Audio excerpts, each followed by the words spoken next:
SIR তো ভোটের আগেই শুরু হবে, এটি তো সকলে জানে। পশ্চিমবঙ্গের মানুষ চায় এসআইআর হোক। রাজ্য সরকার চাইছে হরিনাম সংকীর্তন বন্ধ। রাজ্য সরকার চাইছে এ রাজ্যে রোহিঙ্গারা পাকাপাকি বাসিন্দা হয়ে যায়, ভোটার লিস্টে তাদের নাম থাকে। চাইছে পশ্চিমবঙ্গে ধর্মান্তকরণ হোক। রাজ্যে বাংলাদেশের কায়দায় কালী মূর্তি ভেঙে দেওয়া হচ্ছে এবং তারপরে মা কালীকে গ্রেপ্তার করে প্রিজন ভ্যানে নিয়ে যাওয়া হচ্ছে।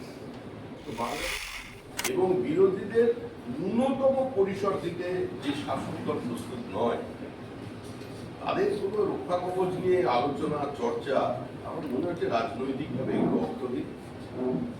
আমাদের বিচার ব্যবস্থার প্রতি আস্থা আছে।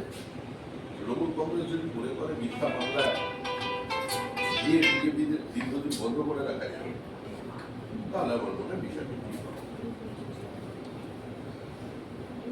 কাকদ্বীপের ঘটনায় পুলিশ নারায়ণ হালদার নামে একজনকে গ্রেফতার করেছে। শুভেন্দু অধিকারী বলেছিলেন নারায়ণ তৃণমূল করে, আজকে নারায়ণের বাড়ির লোকজনও বলছে নারায়ণ তৃণমূল করে, ওর দাদু তৃণমূলের কর্মী, এমনটাই বলা হচ্ছে। ওকে ফাঁসানো হচ্ছে, মারধর করে পুলিশ ওর কাছ থেকে স্বীকারোক্তি আদায় করেছে, এটাও পরিবারের দাবি। যদিও পুলিশের দাবি ইনফরমেশনের ভিত্তিতে নারায়ণকে গ্রেফতার করা হয়েছে। কুণাল ঘোষ কাল দাবি করে বলছেন উনি বিজেপি কর্মী। দেখুন, কার দাদু কার দিদিমা কোন রাজনৈতিক দল করে এটা আলোচনার বিষয় নয়।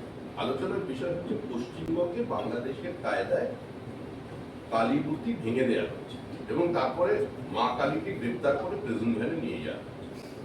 তো বাংলাদেশের সাম্প্রতিক ঘটনার যে প্রতিফলন, তার ছায়া যে পশ্চিমবঙ্গে আসছে, র্যাডিকালাইজেশন যে রাজ্যে চলেছে, এ রাজ্যটাকেও দারুল হাত ধরে দিয়ে সেটাকে দারুল ইসলাম বানিয়ে দেওয়ার যে চক্রান্ত চলেছে দীর্ঘদিন, এগুলো তারই বিভিন্ন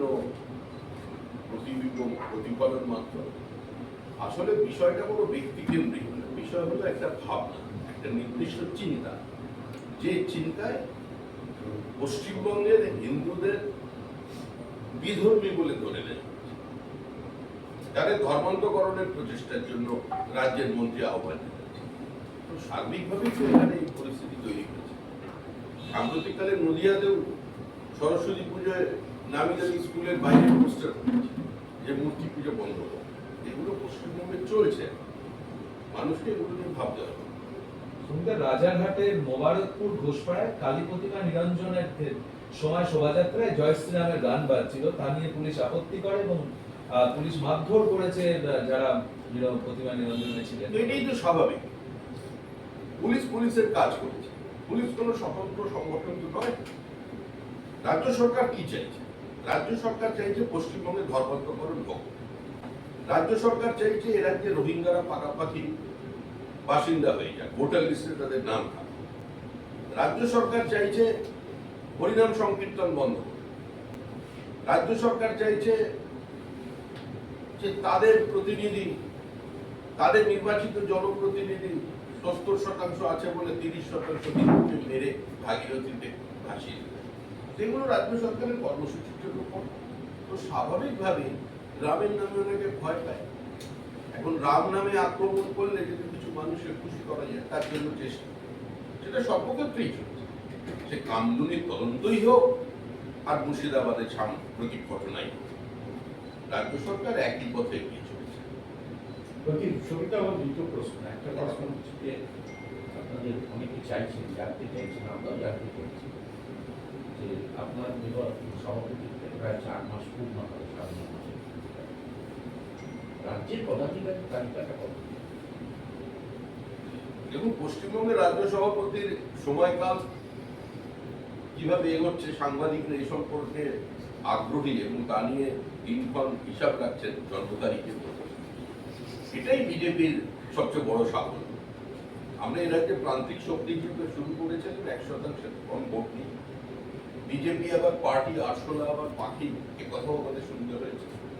ইন্দিরা গান্ধীর মৃত্যুর পর 2টি আসন পেয়েছিলেন, বলা হয়েছিল হাম তো হামারা তো।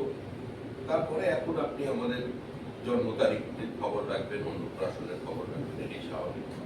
এই নিয়ে চিন্তার কোনো কারণ নেই।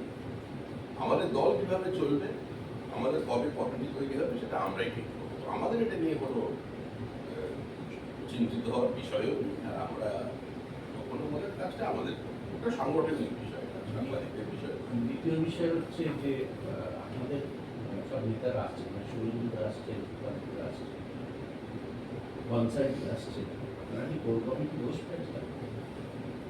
দেখুন, একটা কমিটি বসবে, কোন কমিটি আপনাকে বলতে পারছি না। আমাদের কাজ হচ্ছে বসা বসে আলোচনা করা।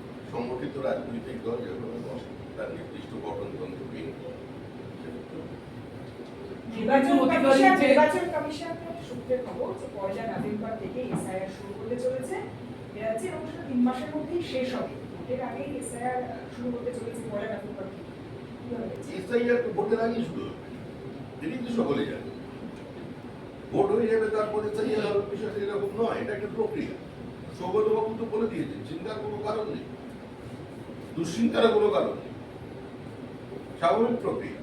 যারা বিরোধিতা করছেন তারা ঠিক করছেন, যারা সচেতন রাজনৈতিক কর্মী আছেন, নেতা আছেন, তারা বিষয়টা বুঝতে পারছেন। পশ্চিমবঙ্গের মানুষ চায় এসআইআর, এটা একটা সাংবিধানিক সংস্থা, নির্বাচন কমিশন, এটা তাদের দায়িত্ব, আমাদের দায়িত্ব না।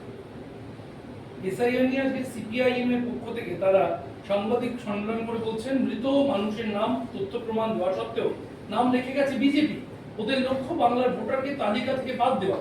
বিহারে বাদ গেছে যেমন, আসামে যেমন জেনুইন ভোটারকে ডিভোটার করে দেওয়া হয়েছে। ওদের কথা মানুষ, ওই সিপিআইএম এর কথা মানুষ এখন শুনছে, সিপিআইএম এর কথা আর আমার মনে হয় মানুষ শুনছে না। সুতরাং ওরা এই শক্তি ক্ষয়টা না করলেই ভালো করবে, কারণ ওদের পরিণতি তো জানা। দিল্লিতে গিয়ে একই সঙ্গে তৃণমূলের হাত ধরে ধর্ণা দেবে যে ইডি সিবিআই এর এই প্রতিহিংসা করার আচরণের বিরুদ্ধে ঐক্যবদ্ধভাবে লড়াই করতে হবে। ওরা কোথায় আগে বলে যাচ্ছে।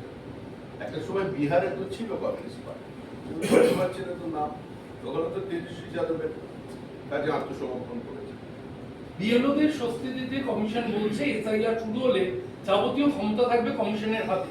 এসআইআর এর সঙ্গে যুক্ত কোনো কর্মী আধিকারিককে বদলি করা যাবে না, গোটা নিয়ন্ত্রণ থাকছে কমিশনের হাতে।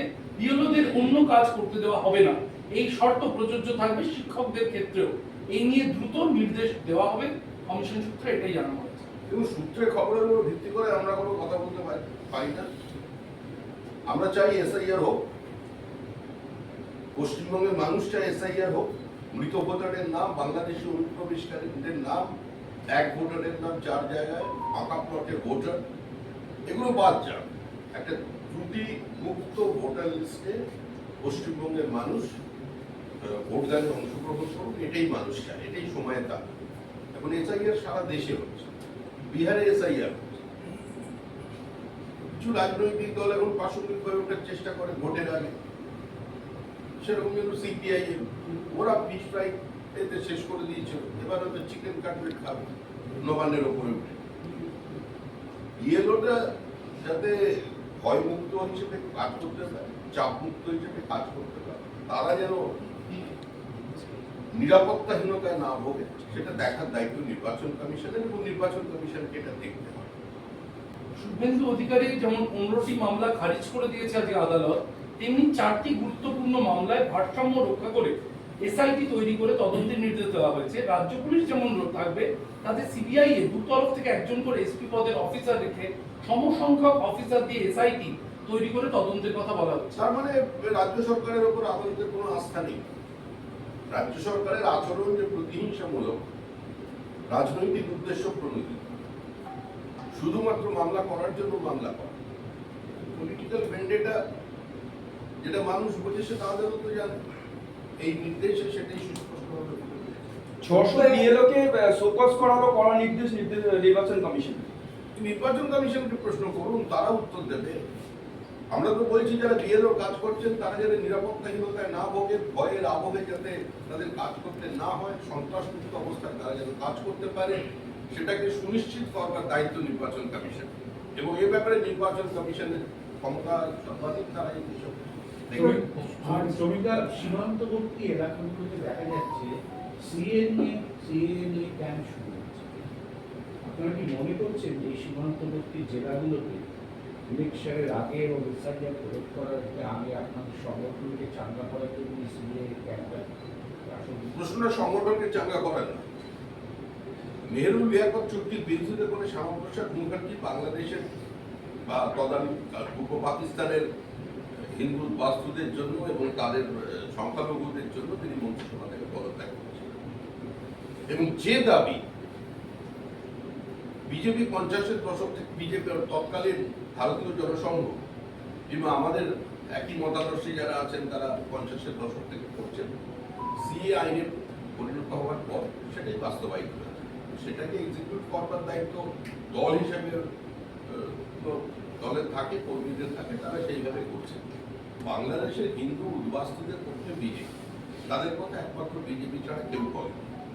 সেটা মানুষের সামনে আছে, আর একটু তো আমরা করবো। আমাদের 700 ক্যাম্পের কথা আপনারা বলছেন, ক্যাম্পের সংখ্যা 1000-এর বেশি হবে। আরেকটি বিশেষ গুরুত্বপূর্ণ বিষয় যে আমাদের সংগঠনের বাইরে, আমাদের বিচার পরিবারের বাইরে সাধারণ মানুষ এগিয়ে আসছে। তারাও এগিয়ে এসে নিজেদের মতো করে তারা ক্যাম্প করছেন, অর্গানাইজ করে এই সিএ প্রক্রিয়াতে সামিল হওয়া যায়, তার জন্য তারা শুরু করেছে, চিন্তা ভাবনা করছে কবে। কিন্তু আর প্রশাসন কি এটা ঠিকভাবে নেবে, মানে এটা নিয়ে সংঘর্ষ হওয়া, উত্তেজনা সৃষ্টি হওয়ার কোনো সম্ভাবনা আছে? দেখুন, বেশি সংঘর্ষ হলে শাসক দল কিন্তু বিপদে পড়ে যেতে পারে। সংঘর্ষ আর দীর্ঘদিন চলবে না। কোনো সাংবিধানিক ব্যবস্থাকে যদি রাজ্য সরকার বারবার চ্যালেঞ্জ করে, তাহলে এটা মনে করেই চ্যালেঞ্জ করতে হবে যে সংবিধান সর্বশক্তিমান। তখন সংবিধানের ভাষায় কথা বলবে, সংবিধানের যারা কাস্টোডিয়ান আছে তখন তারা বলবেন। একটি সাংবিধানিক প্রক্রিয়াকে চ্যালেঞ্জ করা তো কার্যত কোনো সুস্থতার লক্ষণ নয়। যদিও তৃণমূল কংগ্রেস মনে করে তারা সংবিধান